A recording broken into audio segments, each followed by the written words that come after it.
Since 1917, there's been a concerted effort to eliminate this animal, and it has thrived. The University of Colorado, when they heard about this, contacted the nation's leading expert on animal behavior, Dr. Mark Bekoff. And after 3 years of study, Dr. Bekoff found the reason that the coyote thrives and most animals can't even survive. And he came up with 3 words that form the basis of what we're going to do at this seminar for you today. And those 3 words are adaptability, adaptability to change, teamwork, the ability to harness the resources of others, and courage. Awesome courage to do whatever it's going to take, go under, over, around, or through obstacles to achieve your objectives. So look at your agenda sheet. We've got to get outside the box of limiting our thinking of what we can do and get coyote power to think creatively and innovatively. So how do you do it? Don't think ordinary. Raise your hands if you have a goal. Well, it's just about everybody. Hands down. How many have the goal written down? Raise your hand.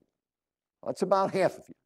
How many have the goal written down and with you now and could show it to me as I come by? 1, 2, 3 people. I guess I'd be 4. That was the idea I heard on the record by Earl Nightingale in 1976 that was the key to accomplishing what I did and overcoming the terrible situation I was in. To write a goal down and to carry it with you and to see it every day. Let me give you an illustration. Stay in your seats, raise up one hand. Raise up one hand. Reach up as high as you can.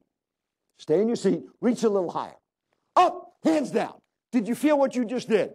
I said, raise your hand up, reach as high as you can. Then I said, reach a little higher. And you went up that extra ½ inch, ¼ inch, ¾ of an inch. That's where your goal should be.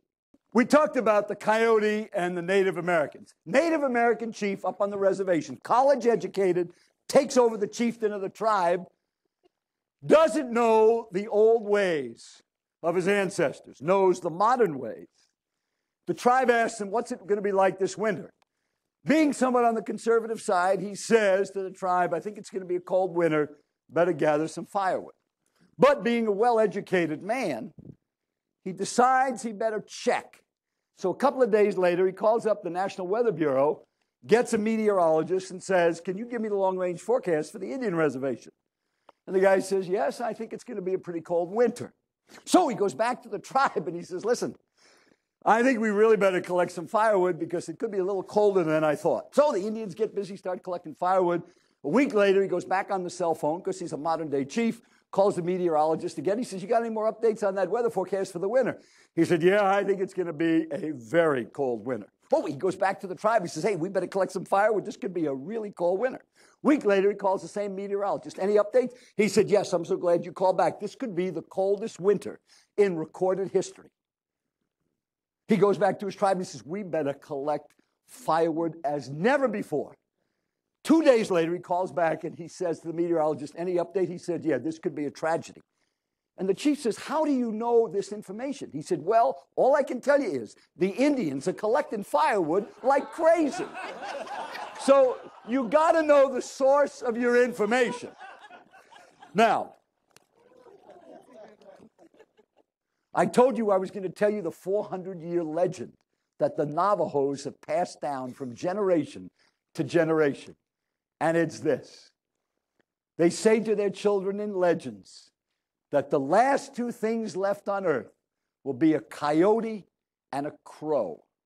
P.S., the legend says, and the crow should be very careful because the coyote's going to thrive, and you can too. So I hope you take that material, that you will build a better you, and that you will make it a great day every day because you can thrive.